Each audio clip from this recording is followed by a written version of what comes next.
Hi hello ನಮಸ್ಕಾರ, ಚಾನಲ್ಗೆ ಸ್ವಾಗತ. ಇವತ್ತಿನ ವಿಡಿಯೋದಲ್ಲಿ ಖಡ್ಗಮಾಲಾ ಸ್ತೋತ್ರದ ಬಗ್ಗೆ ಮಾತಾಡೋಣ. ಒಂದು ಧ್ಯಾನ ಶ್ಲೋಕ. ಓಂ ಹ್ರೀಂಕಾರಾಸನ ಗರ್ಭಿತಾನಲಶಿಖಾಂ ಸೌಹು ಕ್ಲೀಂ ಕಳಾಂ ಬಿಭ್ರತೀಂ ಸೌವರ್ಣಾಂಬರಧಾರಿಣೀಂ ವರಸುಧಾ ದೌತಾಂ ತ್ರಿನೇತ್ರೋಜ್ವಲಾಂ ವಂದೇ ಪುಸ್ತಕಪಾಶಮಂಕುಶಲಸತ್ ಖಡ್ಗಾಂ ದದತೀಂ ಕರೈಃ ಶ್ರೀ ಚಕ್ರೇಶ್ವರೀಂ ಅಂಬಿಕಾಂ ವಿಜಯತಾಂ ಶ್ರೀ ಲಲಿತಾಂ ತ್ರಿಪುರಾಂ.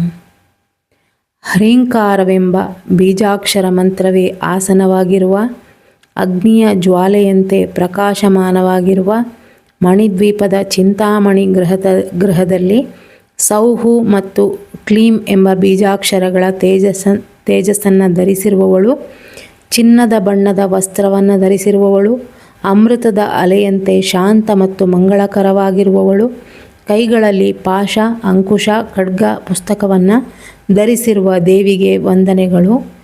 ಶ್ರೀಚಕ್ರದ ಅಧಿದೇವತೆಯಾದ ಲಲಿತಾ ತ್ರಿಪುರ ಸುಂದರಿಯಾದ ಜಗನ್ಮಾತೆ ಅಂಬಿಕೆಗೆ ವಿಜಯವಾಗಲಿ ಎಂಬುದು ಈ ಶ್ಲೋಕದ ಅರ್ಥ. ದೇವಿ ಖಡ್ಗಮಾಲಾ ಸ್ತೋತ್ರ ಶ್ರೀ ಲಲಿತಾ ತ್ರಿಪುರ ಸುಂದರಿಯನ್ನು ಆರಾಧಿಸುವ ಅತಿ ಶಕ್ತಿಶಾಲಿ ಸ್ತೋತ್ರವಾಗಿದ್ದು, ಇದು ಶ್ರೀಚಕ್ರದ 9 ಆವರಣಗಳಲ್ಲಿ ನೆಲೆಸಿರುವ ದೇವತೆಗಳನ್ನು ಆವಾಹಿಸುವ ಮಂತ್ರ. ಖಡ್ಗ ಅಂದರೆ ಕತ್ತಿ ಮತ್ತು ಮಾಲಾ ಅಂದರೆ ಹಾರ. ಅಂದರೆ ಜ್ಞಾನ ಎಂಬ ಖಡ್ಗದಿಂದ ಆಸೆ, ದ್ವೇಷ ಮತ್ತು ಭ್ರಮೆಗಳನ್ನು ಕತ್ತರಿಸಿ ದೇವಿಯ ರಕ್ಷಣಾತ್ಮಕ ಮಾಲೆಯನ್ನು ಧರಿಸುವುದು ಎಂದು ಅರ್ಥ. ಇದು ವಾಮಕೇಶ್ವರ ತಂತ್ರದಿಂದ ಬಂದಿದೆ. ಇದು ಲಲಿತಾದೇವಿಯ ಪೂಜಾ ವಿಧಾನವಾದ ಶ್ರೀವಿದ್ಯಾ ಆರಾಧನೆಯಲ್ಲಿ ಅತ್ಯಂತ ಪ್ರಮುಖವಾದ ಆವಾಹನ ಮಂತ್ರ. ಖಡ್ಗಮಾಲಾ ಅಂದರೆ ದಿವ್ಯ ಜ್ಞಾನದ ಖಡ್ಗಗಳಿಂದ ಮಾಡಲಾದ ಮಾಲೆ. ಇದು ಭಯ, ಸಂಶಯ, ನಕಾರಾತ್ಮಕತೆ, ಅಜ್ಞಾನವನ್ನು ಕತ್ತರಿಸಿ ಸಾಧಕನನ್ನು ಶ್ರೀಚಕ್ರದ ಬಿಂದು ಅಂದರೆ ಪರಾಶಕ್ತಿಯ ಹೃದಯದವರೆಗೆ ಕರೆದೊಯ್ಯುತ್ತೆ. ಇದನ್ನು ಜಪಿಸೋದ್ರಿಂದ ಏನೇನು ಫಲಗಳು ಸಿಗುತ್ತೆ ಅಂತ ಸ್ವಲ್ಪ ಹೇಳ್ತೀನಿ. ಯಾರು ಇದನ್ನು ಭಕ್ತಿಯಿಂದ ಜಪಿಸುತ್ತಾರೋ ಅವರ ಪಾಪಗಳು ನಾಶವಾಗುವುದಲ್ಲದೆ ಅಪಮೃತ್ಯು, ಭಯ ದೂರವಾಗುವುದು, ಶತ್ರುಕಾಟ, ದುಷ್ಟಶಕ್ತಿಗಳಿಂದ ರಕ್ಷಣೆ ದೊರೆಯುವುದು, ಮನದ ಅಭಿಲಾಷೆಗಳು ಕ್ರಮೇಣ ನೆರವೇರುತ್ತೆ, ವಿದ್ಯೆ, ಐಶ್ವರ್ಯ, ಧೈರ್ಯ, ವಿಜಯ ದೊರೆಯುತ್ತೆ, ಶ್ರೀಚಕ್ರ ಪೂಜೆಯ ಫಲಕ್ಕೆ ಸಮಾನ ಪುಣ್ಯ ದೊರೆಯುತ್ತೆ. ಇನ್ನು ಖಡ್ಗ ಅಂದರೆ ಜ್ಞಾನದ ಕತ್ತಿ, ಮಾಲಾ ಅಂದರೆ ಶಕ್ತಿಗಳ ಸರಮಾಲೆ. ಈ ಸ್ತೋತ್ರ ಜಪಿಸೋದ್ರಿಂದ ಅಜ್ಞಾನದ ಅಂಧಕಾರ ಕಳೆದು ಜ್ಞಾನಶಕ್ತಿ ಜಾಗೃತಗೊಳ್ಳುತ್ತೆ. ಖಡ್ಗಮಾಲಾ ಪಠಣ ದೇವಿಯ ರಕ್ಷಣಾ ವಲಯವನ್ನು ಸೃಷ್ಟಿಸುತ್ತೆ. ಇದು ಕೇವಲ ಸ್ತೋತ್ರವಲ್ಲ, ಇದು ಶ್ರೀಚಕ್ರದ ಯಾತ್ರೆ. ಈ ಜಪದಲ್ಲಿ ನಾವು ಕರೆಯುವ ಅಂದರೆ ಆವಾಹಿಸುವ ಶಕ್ತಿಗಳು ಪ್ರತಿಯೊಬ್ಬ ದೇವತೆಯು ನಮ್ಮೊಳಗೆ ಈಗಾಗಲೇ ಇದ್ದಾರೆ. ಜಪದ ಮೂಲಕ ಆ ಶಕ್ತಿಗಳು ಜಾಗೃತವಾಗುತ್ತೆ. ಇದು ನಮ್ಮನ್ನು ವೈಯಕ್ತಿಕ ಶಕ್ತಿ ಮತ್ತು ಬ್ರಹ್ಮಾಂಡದ ಶಕ್ತಿ ಎರಡರೊಂದಿಗೆ ನೇರ ಸಂಪರ್ಕವನ್ನು ಏರ್ಪಡಿಸುತ್ತೆ. ನಕಾರಾತ್ಮಕ ಶಕ್ತಿಗಳಿಂದ ರಕ್ಷಣೆ ದೊರೆಯುತ್ತೆ. ಭಯ, ಅಜ್ಞಾನ, ದುಷ್ಟ ದೃಷ್ಟಿ ನಿವಾರಿಸುತ್ತೆ. ಕಳ್ಳತನ, ಅಪಘಾತ, ಹಿಂಸೆ, ಮಾನವ ಸೃಷ್ಟಿಯ ಮಾಟ ಮಂತ್ರಗಳಿಂದ ರಕ್ಷಣೆ ಹಾಗೂ ಅಪಾಯದಿಂದ ಕವಚದಂತೆ ಕಾಪಾಡುತ್ತೆ. ಗ್ರಹದೋಷಗಳು, ಪಿತೃದೋಷ, ವಂಶಪಾರಂಪರ್ಯ ಕಷ್ಟಗಳನ್ನು ಶಮನಗೊಳಿಸುತ್ತೆ. ಈ ಜಪವು ಶ್ರೀಚಕ್ರದ ಹೊರಗಿನ ಆವರಣದಿಂದ ಆರಂಭವಾಗಿ ಒಂದೊಂದೇ ಪದರ ದಾಟುತ್ತಾ ಮಧ್ಯದ ಬಿಂದುವಿನ ಕಡೆಗೆ ಸಾಗುತ್ತೆ. ಮನಸ್ಸಿನಲ್ಲಿ ಇರುವ ಭ್ರಮೆ, ಅಜ್ಞಾನ ಹಂತ ಹಂತವಾಗಿ ನಿವಾರಣೆಯಾಗುತ್ತೆ. ಅಂತಿಮವಾಗಿ ಸಾಧಕನು ದೇವಿಯೊಂದಿಗೆ ಏಕತ್ವವನ್ನು ಅನುಭವಿಸುತ್ತಾನೆ. ಎಲ್ಲರಿಗೂ ಸಾಧ್ಯವಾಗುವ ಸಾಧನೆ ಇದು. ಉಚ್ಚಾರಣೆ ಸುಲಭ ರೀತಿಯಲ್ಲಿದೆ. ನೆನಪಿಟ್ಕೊಳ್ಳಲು ಸುಲಭ. ಕಡಿಮೆ ಸಮಯ ಸಾಕು. 8 ನಿಮಿಷ ಸಾಕಾಗ್ಬೋದು ಮ್ಯಾಕ್ಸಿಮಮ್. ಎಲ್ಲರೂ ಇದನ್ನು ಮಾಡ್ಬೋದು. ಆದರೆ ಗುರುವಿನ ಮೂಲಕ ನಿಮಗೆ ಉಪದೇಶ ಆದರೆ ಒಳ್ಳೆಯದು. ಆಗಿಲ್ಲ ಅಂದರೂ ಜಪಿಸೋರು ಇದ್ದಾರೆ. ಆ ಶಕ್ತಿಯನ್ನು ನಿಭಾಯಿಸುವ ಚೈತನ್ಯ ನಿಮಗೆ ಇರಬೇಕು ಅಷ್ಟೇ. ಆದರೆ ಒಂದು ವಿಚಾರ, ಇಲ್ಲಿ ಯಾವುದೇ ಡೌಟ್ ಇಟ್ಕೊಂಡು ಅಥವಾ ಮನಸ್ಸಲ್ಲಿ ನಾನು ಇದು ಮಾಡ್ಬೋದಾ, ಇದರಿಂದ ಏನು ತೊಂದರೆ ಆಗಲ್ವಾ, ಈ ಥರದ್ದೆಲ್ಲ ಡೌಟ್ ಇಟ್ಕೊಂಡು ಯಾವುದೇ ಕೆಲಸವನ್ನು, ಯಾವುದೇ ಜಪ ಮಂತ್ರ ಯಾವುದನ್ನು ಮಾಡಬಾರ್ದು. ಮಾಡಿದರೆ ಏನಾಗುತ್ತೆ ಅಂದರೆ, ಸಣ್ಣ ಪುಟ್ಟ ಏನಾದರೂ ಒಂದು ಕಷ್ಟ ಬಂದ್ರೂ, ನಾನು ಆ ಜಪ ಮಾಡಿದ್ನಲ್ಲ ಅದು ಏನಾದರೂ ರಾಂಗ್ ಆಗಿ ಮಾಡ್ತಾ ಇದ್ದೀನಾ ಅಂತ ನಮ್ಮೊಳಗಡೆನೇ ಡೌಟ್ ಕ್ರಿಯೇಟ್ ಆಗೋಕ್ಕೆ ಶುರುವಾಗುತ್ತೆ. ಅದಕ್ಕೆ ಡೌಟ್ ಇಟ್ಕೊಂಡು ಯಾವ ಕೆಲಸವನ್ನು ಮಾಡಬಾರ್ದು. ಖಡ್ಗಮಾಲಾ ಜಪದಿಂದ ಜೀವನದ ದಾರಿಯಲ್ಲಿ ಬರುವ ಅಡೆತಡೆಗಳನ್ನು ಕತ್ತರಿಸುವ ಶಕ್ತಿ ಇರುವ ಅದ್ಭುತ ಪವರ್ಫುಲ್ ಸ್ತೋತ್ರ ಇದು. ಅದು ನಮ್ಮ ಭೌತಿಕ ಜೀವನ ಇರ್ಬೋದು ಅಥವಾ ಆಧ್ಯಾತ್ಮಿಕ ಜೀವನದಲ್ಲಿ ಇರ್ಬೋದು.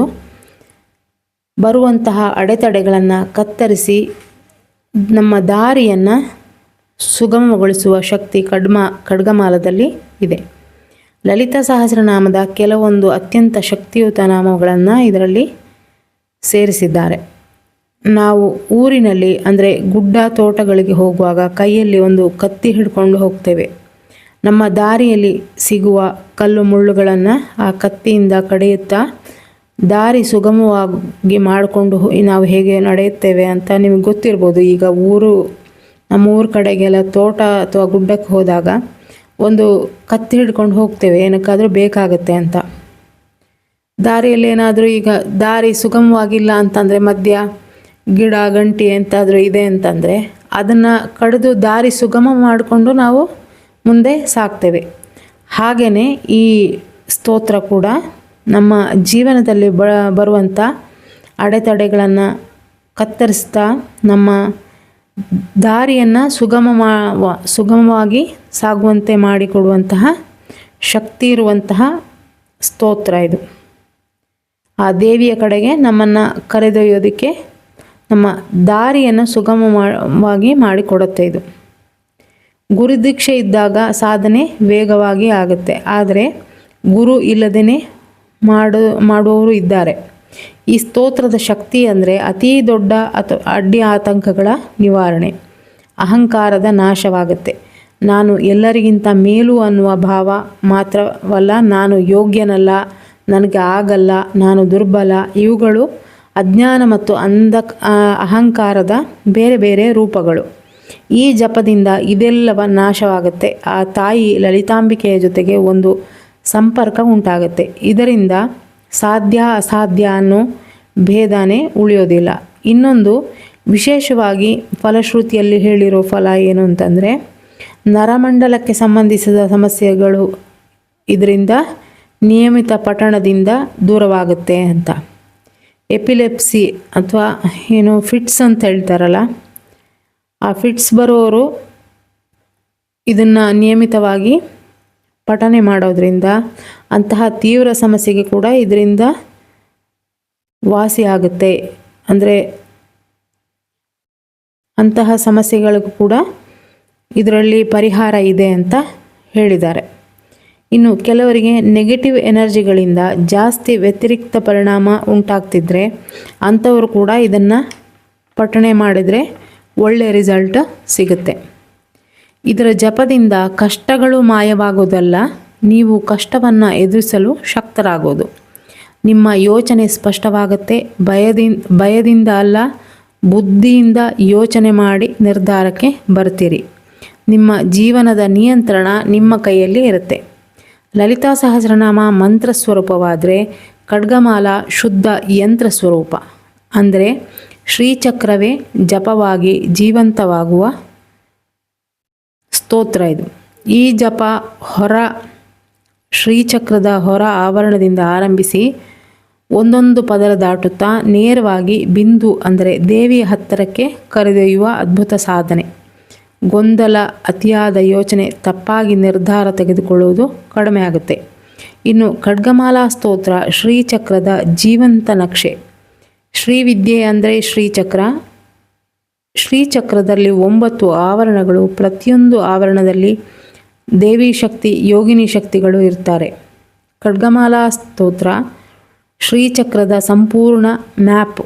ನೀವು ಇದನ್ನು ಪಠಿಸಿದಾಗ ಆಕೆಯ ನಾಮಗಳನ್ನು ಹೇಳೋದಲ್ಲ, ನೀವು ಕೇವಲ ಹೆಸರು ಕೂಡ ಹೇಳೋದಲ್ಲ, ಇದು ಶ್ರೀಚಕ್ರದೊಳಗೆ ನಿಮ್ಮ ಚೇತನವನ್ನು ನಡೆಸುತ್ತಾ ಇರುವಂಥ ಒಂದು ಪ್ರಕ್ರಿಯೆ. ಇದು ಮಂತ್ರದ ಜಪ ಅಲ್ಲ, ಒಂದು ಆಂತರಿಕ ಶ್ರೀಚಕ್ರದೊಳಗೆ ನಡೆಯುವ ಯಾನ. ಬಹುಜನರ ಭಾವನೆ ಕುಂಡಲಿನಿ ಅಂದರೆ ಯೋಗಶಾಸ್ತ್ರ, ಆದರೆ ಶ್ರೀವಿದ್ಯೆಯಲ್ಲಿ ಕುಂಡಲಿನಿ ಶಕ್ತಿ, ಶ್ರೀಚಕ್ರ ಆ ಶಕ್ತಿಯನ್ನು ಮೇಲೆ ಏರಿಸುವ ಮಾರ್ಗ.